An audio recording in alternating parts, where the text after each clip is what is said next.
When I was working with Asta, rather training with Asta, I was taken around the corporate office and I was surprised that all their meeting rooms had table as tall as this podium.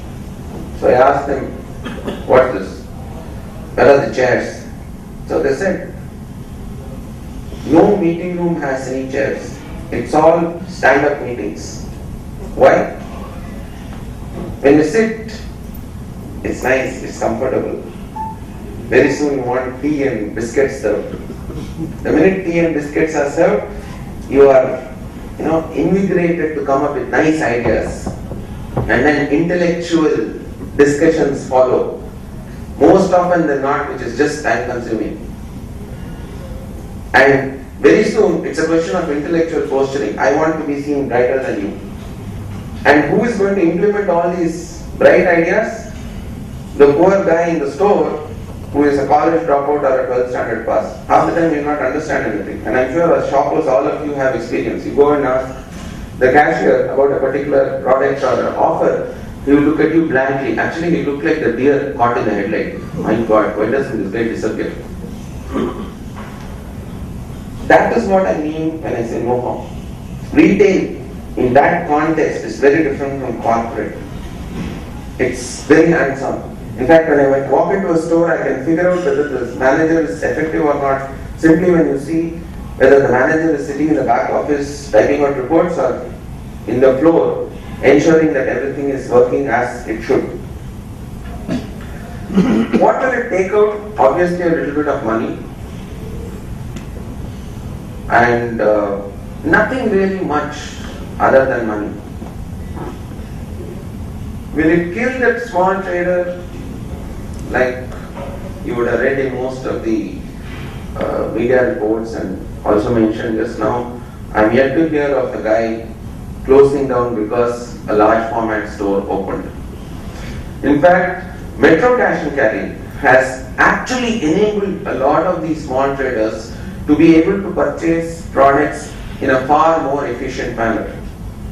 I don't know how many of you are aware, but almost 1/3 of traders in any city are not covered by the typical distribution channel of any FMCG company. Either because their scale is too less and they want to buy little, or they want revolving credit and it doesn't justify the effort to give them that kind of a revolving credit and service. So they go to the wholesale market, which is why a Paris corner survives.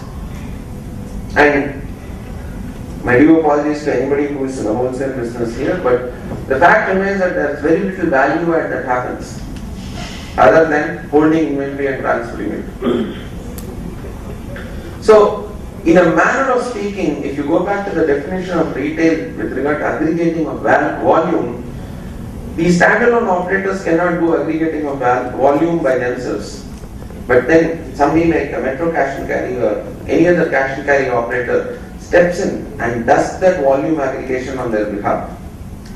And which is where the free economy concept comes in. Unlike in those days, I can't say I will do volume aggregation and sit on all the extra margins and profit that I am making.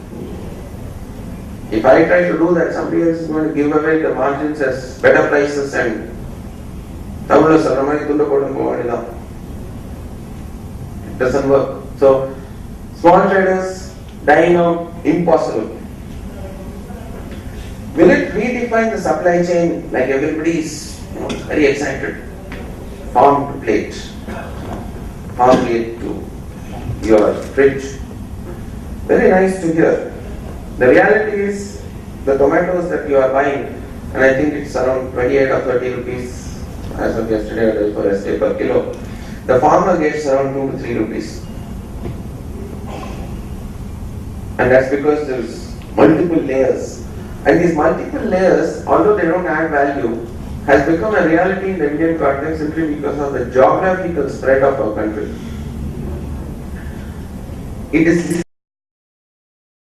Our purchase is largely dominated by dry groceries. Almost 1/3 of our monthly purchases are dry groceries.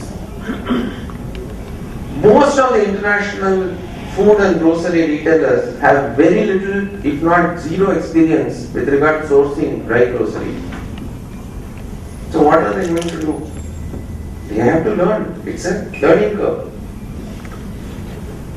APMC is a law which actually prohibits people from going and cleaning up the supply chain, because it was instituted, it stands for Agricultural Produce Marketing Committee. It was brought in to enable farmers to get better realization, but like all good things in our country, very soon it is used for personal gains. So today APMC yards are cartels which drive their own agenda.